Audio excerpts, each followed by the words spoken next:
Good afternoon, friends, and welcome to this press briefing on the Delhi Dialogue, the 8th edition of the Delhi Dialogue, which is going to be held in New Delhi from the 17th to the 19th of February 2016. As you may know, the Delhi Dialogue is a premier annual track 1.5 event to discuss political security, economic, and socio-cultural engagement between ASEAN and India. It has been held annually since 2009. Because it's such an important forum and because it always attracts a very distinguished audience as well as participants from all the ASEAN countries, to brief you on this important activity that will happen very shortly, I have with me Secretary East, Sri Anil Vadva, and Mrs. Pooja Kapoor, our Joint Secretary, ASEAN Multilateral. Secretary East will open with a broad statement covering the overall activities that are going to happen, and then we are open to questions and answers. So with that, the floor is Secretary East's.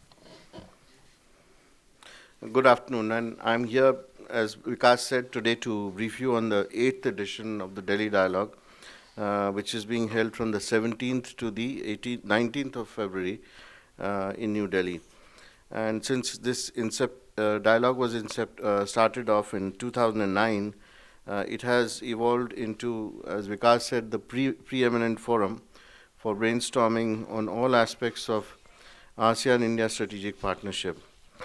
It's a track 1.5 forum, and it today mirrors the three pillars of the ASEAN-India relationship, with sessions to discuss the political security, economic and socio-cultural aspects of this relationship. The theme this time for the 8th edition is ASEAN-India relations, a new paradigm, which is especially pertinent as we prepare to celebrate the 25th anniversary of ASEAN-India relations in 2017. And this edition is going to build upon the advances that have been made, especially in the last year, towards deepening and strengthening our relationship with ASEAN. 2015 witnessed an intensive engagement with the ASEAN countries at the level of ministers, senior officials, opinion makers, business leaders, etc. And this culminated in the summit-level meeting between our Prime Minister and his 10 ASEAN counterparts in November 2015.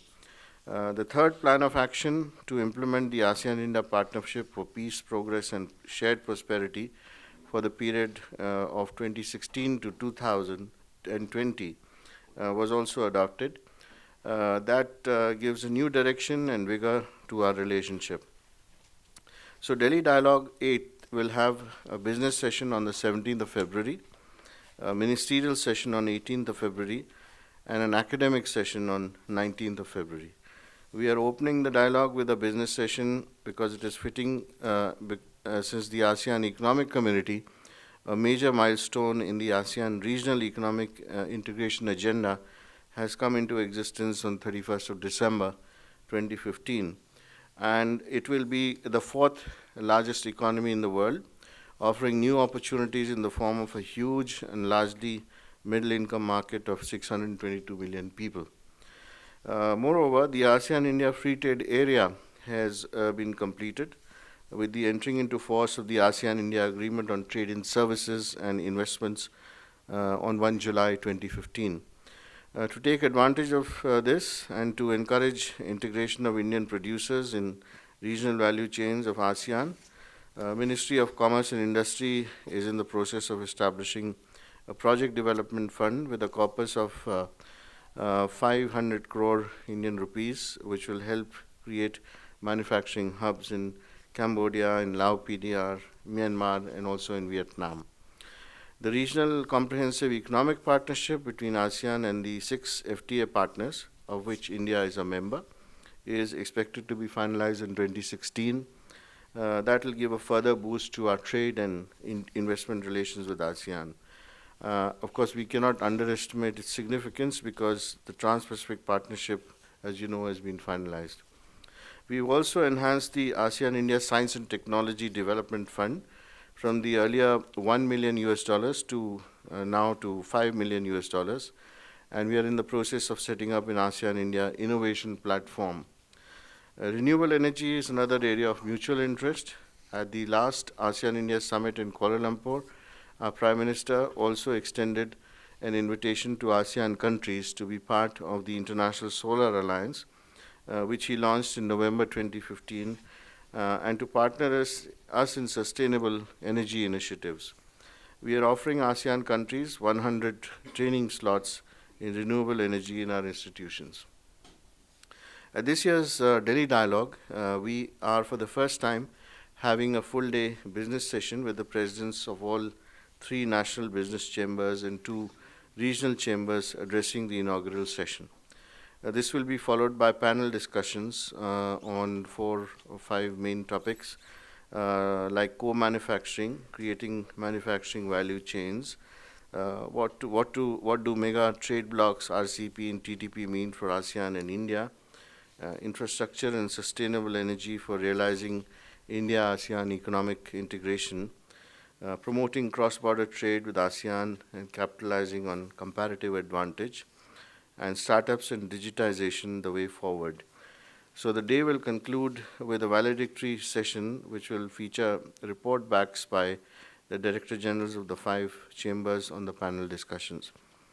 Our External Affairs Minister, Srimati Sushma Swaraj, would be hosting the ministerial session on 18 February, and representatives of all ASEAN countries and the ASEAN Secretariat would be participating in it.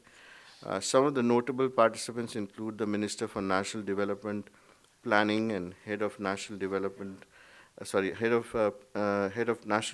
Planning Agency from Indonesia, His Excellency Sofian Jalil, the Deputy Minister of Foreign Affairs from Myanmar, His Excellency U Thin U Lin, and Vice Minister for Foreign Affairs from Thailand, the Vice Minister of Foreign Affairs from Vietnam, as well as the Vice Minister for Industry and Commerce from Lao PDR, and also the Deputy Secretary General of the ASEAN Secretariat. So in addition, several Chief Ministers of Northeastern states would be participating, including Sri T.R. Zeliang, the Chief Minister of Nagaland, and Sri Lal Thanha Walwala, the Chief Minister of Mizoram. So then the External Affairs Minister would also address them, followed by panel discussions, and ASEAN ministers and our chief ministers of our northeastern states would participate in these. The themes are on connectivity, creating pathways to a shared future. Also, this would actually talk about ideas on ways to utilize the line of credit of $1 billion US, which was announced by our Prime Minister in November 2015, to promote projects that support physical and digital connectivity between India and ASEAN. Also, the ASEAN Economic Community in India, integrating regional value chains and production networks. And the academic session would witness the members of strategic community, think tanks and opinion makers debate on 4 main themes. It would include panels on ASEAN and the security of the Asia Pacific, ASEAN, India and the ocean economy dynamics, reinvigorating the civilizational links, also the way forward towards the 25th anniversary of ASEAN-India relations. So while the business and ministerial sessions would be at the Oberoi Hotel in New Delhi, the academic session would be held at the Institute for Defense Studies and Analysis in New Delhi. The business and academic sessions are open to anyone who wishes to attend. Media personnel are most welcome. About 20 media personnel who are visiting India under the ASEAN-India Media Exchange Program would be attending the dialogue. Indian media personnel also may like to utilize this opportunity to interact with them on the sidelines of Delhi Dialogue 8. I must also mention the partners, because that's very important. This dialogue has been organized by Ministry of External Affairs in partnership with the Institute of Defense Studies and Analysis, Federation of Indian Chamber of Commerce and Industry, Institute of South Asian Studies in Singapore, the SAEA Group Research of Singapore, Institute of Strategic and International Studies of Malaysia, the Economic Research Institute of ASEAN and East Asia in Jakarta, Institute of Security and International Studies of Thailand, and Diplomatic Academy of Vietnam, ASEAN India Center, New Delhi, Indian Council of World Affairs in New Delhi, and supported by Indian Council for Research on International Economic Relations, the CII also, and the Associated Chamber of Commerce of Industry of India, All India Association of Industries in Mumbai, Indian Chamber of Commerce in Kolkata. So we look forward to seeing you all at Delhi Dialogue 8. Thank you. Yeah, with that, the floor is now open for questions. Ranjit Kumar. Can you elaborate on the India-ASEAN FTA? Is it limited only to services sector right now? No, it's as you know, the FTA on goods had entered into force earlier, so we have completed negotiations on all three segments. So that's services and investments as well. So now it's a comprehensive FTA. No, it's already implemented. Yes. Sridhar. So every time ties between India and ASEAN are discussed, then the inevitable question of navigation in South China Sea comes up. So will that be a separate area of focus this time as well, or is it not really part of the agenda? I expect you could, it could be discussed under the Asia-Pacific Security Architecture.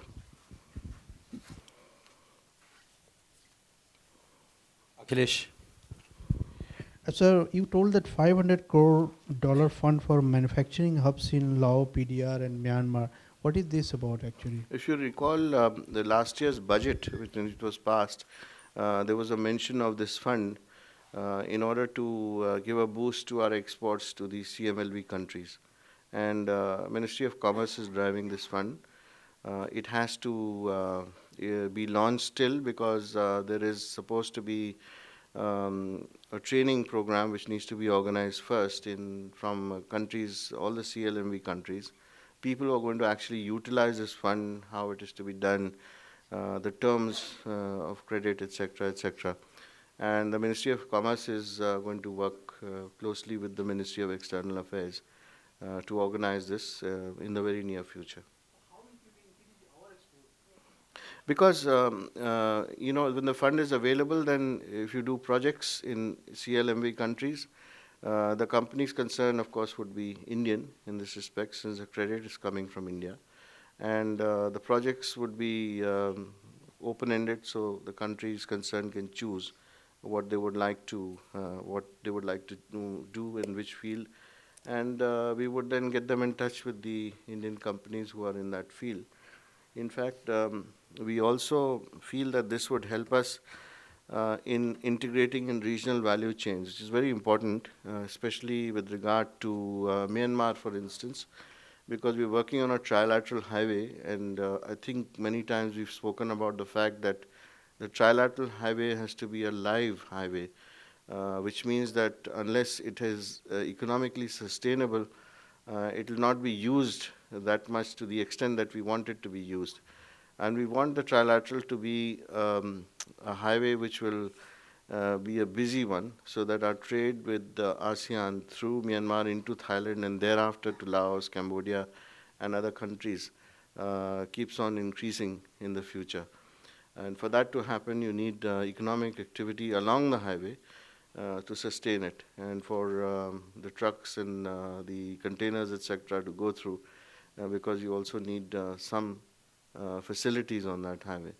And therefore, the soft infrastructure has been worked upon at the same time, like the motor vehicles agreement and the customs procedures, etc., etc.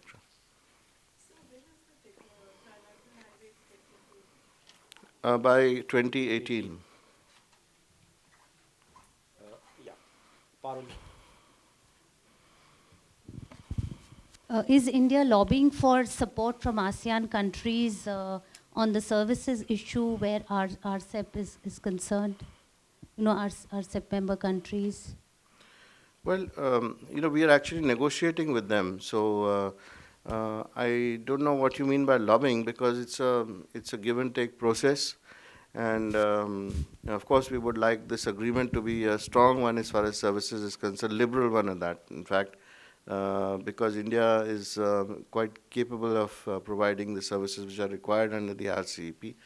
And in turn, there is a negotiating process for the goods part and the investment part. So it's all an integrated whole. So it's a negotiating process. In this process now, through many rounds already. Arunim. So you said that two chief ministers from the northeast are coming from Nagaland and Mizoram. So can you kindly elaborate on what kind of role they're going to play in this whole dialogue? Yes, I think normally we talk about how to integrate the Northeast with our Act East policy. And in that respect, what are the expectations of the Northeast states, what is required by them, what are their priorities, and how they can be benefited from this integration with ASEAN. So it helps us to articulate those views, and these views are then taken back by the delegates who are there to put into practice in their own countries. India is negotiating the RCEP with ASEAN, but the TPP is also been inked. So how will it impact the inking of the TPP? How will it impact India? Well, these are, as you know, two separate processes. Some of the countries who are involved in RCEP are probably the same as the ones who are involved in TPP negotiations as well. They have different standards and they have different parameters. And each negotiating process has its own bottom line at which they agree, to stop negotiations. So we don't know how this will turn out, but at the same time, there could be some overlaps. Yet, I think the countries who are in both feel that it would be beneficial for them to be in both. So that's how it is. In a way, it might help to integrate the two different sets of countries with each other, because obviously you compare standards with each other, and once you have certain lower standards, you tend to reach a higher standard. So it's good, I think, for both negotiations to be completed.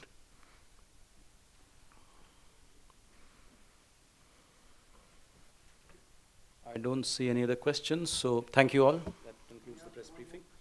No. Okay, last question.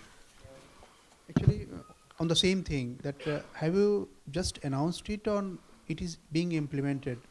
In which sector these companies are interested in manufacturing hub? You're talking about... okay. No, it's been announced, and it's not actually being implemented right now, because it needs certain approvals. The final approvals are yet to be taken. And most importantly, the cabinet approval is awaited right now.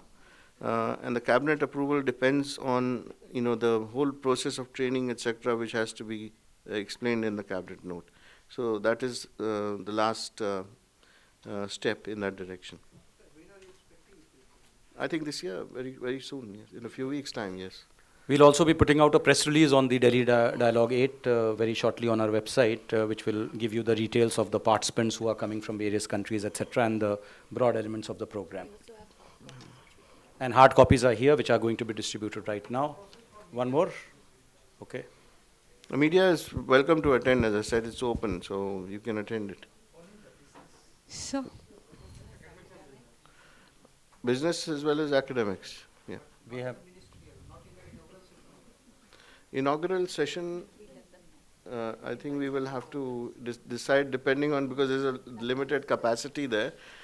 So we're still working on that, and like to open it up to media as well as much as possible. Okay. so you're talking about soft infrastructure on the highway, trilateral highway. So how far are we, or how close are we to finalizing the soft infrastructure, like customs clearance and all that stuff? I think the progress is good. The motor vehicles agreement is finished. It's going to be signed in June or July this year. And we have made a lot of progress on the customs procedures as well. And also on the software side, there's been a lot of progress. So it'll be on time.